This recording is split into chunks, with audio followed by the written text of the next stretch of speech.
Muchas gracias, presidente. Muchas gracias, señor Eguidazu. Hace un mes, en la comparecencia ante la Comisión de Exteriores del ministro Margallo, trasladamos nuestra preocupación y nuestra congoja ante el hecho de que en ese Consejo no se fueran a adoptar decisiones respecto a la crisis de los refugiados. Claro, lo que no podíamos imaginar es que en el momento en el que la Unión Europea se ha dispuesto a tomar nuevas decisiones, lo que nos iban a presentar era un acuerdo, un preacuerdo, una base para un acuerdo. No es momento para exquisiteces retóricas, que ha helado la sangre de todos aquellos que se reclaman todavía del noble nombre del europeísmo.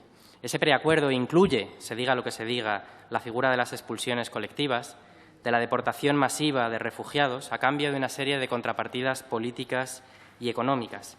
Y más allá de los matices, de las oscilaciones, de las posiciones, de las idas y venidas, hay una serie de reflexiones que creo que esta comisión, en la que reflexionamos sobre cuál es nuestro papel dentro de la Unión Europea y el momento que vive Europa, debería plantearse. La primera, varios portavoces, usted mismo en su intervención ha aludido a ella, tiene que ver con el derecho internacional. Hay una multiplicidad de instrumentos y herramientas, la Convención de Ginebra, el Estatuto de los Refugiados, la normativa europea sobre las víctimas de trata, la Convención de los Derechos de los Niños y las Niñas, pero debería bastar uno. Artículo 14 de la Declaración Universal de Derechos Humanos. Toda persona tiene derecho a pedir asilo y a obtener protección si huye de la persecución. Que la Unión Europea, que nuestros líderes planteen como base siquiera de una negociación o de un preacuerdo, una posición que no solo contraviene, no solo viola flagrantemente, sino que niega en su esencia, en su raíz más profunda, el marco del derecho internacional, el marco del Estado de Derecho, el marco del multilateralismo democrático. ¿Qué quiere decir? ¿Qué dice de la Unión Europea? Que las Naciones Unidas, ACNUR, el Alto Comisionado para los Derechos Humanos, UNICEF, hayan puesto el grito en el cielo ante la mera posibilidad de que se concluya este acuerdo. Los poderes establecidos en la Unión Europea se han posicionado abiertamente contra el derecho. En su propia intervención, hablando de una de las medidas concretas que se incluye, usted ha dicho, la ha descrito como una medida temporal y extraordinaria para preservar el orden público. Eso, señor Eguidazu, es la definición del estado de excepción, de un ámbito donde no rige la norma, donde se impone desnuda la realidad del uso de la fuerza y del poder y, desgraciadamente, del mercado y de la financiarización de la vida.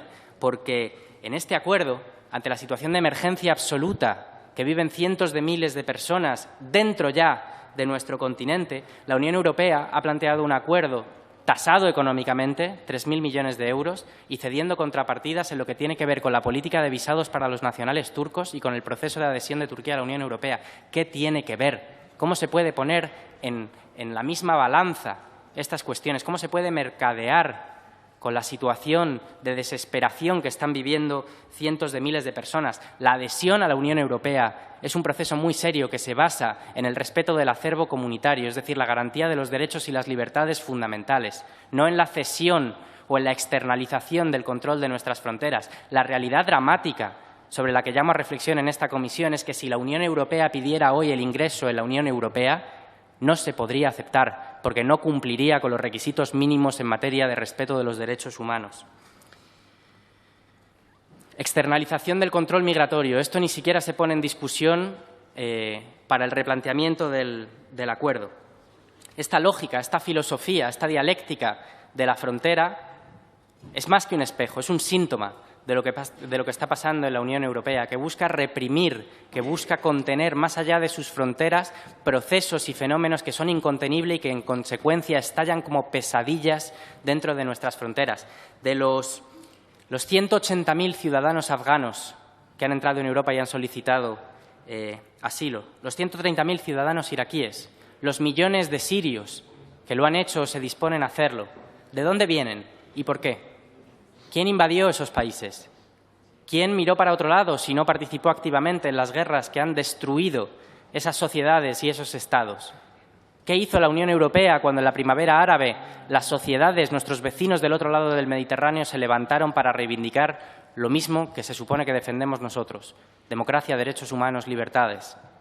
Creemos que reprimiendo, encargando a terceros que se conviertan en guardianes de unas fronteras, militarizándolas, enviando a la OTAN a patrullar el Mediterráneo, vamos a contener, a silenciar o a disipar problemas en cuyo origen estamos implicados hasta el tuétano. Esto no es una improvisación, esto es una política sistemática que ha seguido la Unión Europea en el control de sus fronteras, que, como digo, se instala en un estado de excepción permanente, vacía la esencia del proyecto europeo y produce preocupación, inquietud y sonrojo. Como lo produce también mirar a nuestro continente y ver escenas de violencia organizada, de restricción de libertades fundamentales, de detenciones arbitrarias de periodistas, de confiscación de bienes a las familias de los refugiados, de persecución judicial a los ciudadanos europeos que han abierto sus casas o que han transportado en sus vehículos a personas que están huyendo de la muerte, brotes xenófobos, fuerzas racistas, autoritarias y prefascistas que surgen como la espuma en procesos electorales. Esta Europa monetaria, que fue tan capaz de movilizar cifras astronómicas de dinero para intervenir y reflotar el sistema financiero, 90.000 millones comprometidos en España, más de 300.000 en el agujero suicida de los rescates, entre comillas, griegos, el sistema financiero de Irlanda, de Portugal, de Alemania, del Reino Unido, intervenido y reflotado mientras no hacíamos nada para prevenir el fraude fiscal. Hablamos de fronteras, la porosidad de las fronteras, la movilidad de los turistas ricos en los aeropuertos mientras se ahogan niños en nuestras costas. Esa Europa tan fuerte para la segunda parte de su intervención, para el semestre europeo, tan fuerte para imponerle a Grecia cuáles son los impuestos que tiene que aplicar a la leche y al queso, para imponerle a Grecia cuál es la ratio de alumnos por aula que tiene que tener. Esa capacidad la tiene, pero para reaccionar a esto, para reaccionar ante esta situación de emergencia, se ve impedida y nos tenemos que juntar en el último minuto para lanzar un dique de contención mínimo para preservar no los valores del proyecto europeo, la legalidad misma. Europa se deshace en sus peores pesadillas, que además están en lo más profundo de su inconsciente histórico, en esas imágenes de verjas, de alambradas, de niños despertándose en el barro, mientras nuestros dirigentes y nuestros líderes hacen ¿qué? ¿A dónde están mirando? Que dejen de manchar el nombre de Europa con esas proclamaciones y esos alegatos vacíos de la defensa de los valores que la fundamentan y que hagan algo. Que hagan algo. Por eso yo le quería transmitir a usted, como le transmití al ministro Margallo, y lo seguiremos haciendo día a día y en el futuro, como lo hemos hecho registrando varias proposiciones no de ley hoy en esta casa, que el Gobierno de España no se limite a oponerse a la ratificación de este tipo de acuerdos, sino que abandere una iniciativa. Durante años, especialmente mi generación, hemos crecido en un discurso de agradecimiento a la Unión Europea y a lo que había aportado Europa a este país. Es hora de que devolvamos todo ese déficit acumulado que se supone que tenemos, abanderando, convirtiéndonos en líderes de una respuesta alternativa. Una respuesta que lo hemos dicho muchas veces y en parte se recoge en el documento que vamos a acordar, que tiene que garantizar vías legales y seguras de acceso. Vías legales y seguras, ni un muerto más por huir de la guerra. Tiene que poner en marcha una operación europea de rescate y salvamento, no de control de fronteras, de rescate y salvamento, movilizar los medios necesarios para que no haya más muertos ahogados en las costas de nuestro continente. Tiene que aplicar desde ya la concesión de visados humanitarios, no sujetos a contraprestaciones económicas o políticas a los países que les hagan de cauce. Tiene que garantizar la legalidad de todo el proceso. Eso es no solo una declaración, eso requiere medios materiales, logísticos y prácticos para poder hacer que así sea. No basta con reclamar un sistema europeo común de asilo. Hay que implementar toda la maquinaria técnica que permita aplicarlo desde ya y, mientras tanto, hay que aplicar medidas temporales que permitan que se dejen de violar los derechos fundamentales de estas personas. En lo que concierne a España, por no quedarnos en ese nivel, empecemos por dar ejemplo, restablezcamos la legalidad en nuestra frontera sur, respetemos los compromisos internacionales a los que nuestro Gobierno debe estar sometido en sus actuaciones. Y termino en relación al acuerdo que hemos alcanzado y a las negociaciones que se han producido tarde y con mucha improvisación, pero creo que de manera prometedora para los trabajos futuros de esta comisión. Mi grupo ha mostrado una disposición total para el acuerdo, para la negociación constructiva, para aportar a que esta comisión y este Parlamento puedan cumplir la función que le está encomendada y para la que nos han votado los ciudadanos.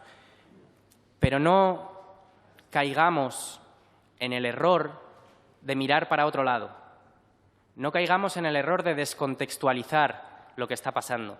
En el caos humanitario que vive Europa, las agresiones a las garantías fundamentales, al sistema democrático, a los derechos y libertades, a los compromisos del derecho internacional no son anécdotas, prefiguran un estado de cosas que es nuestra obligación como ciudadanos y ciudadanas europeos impedir.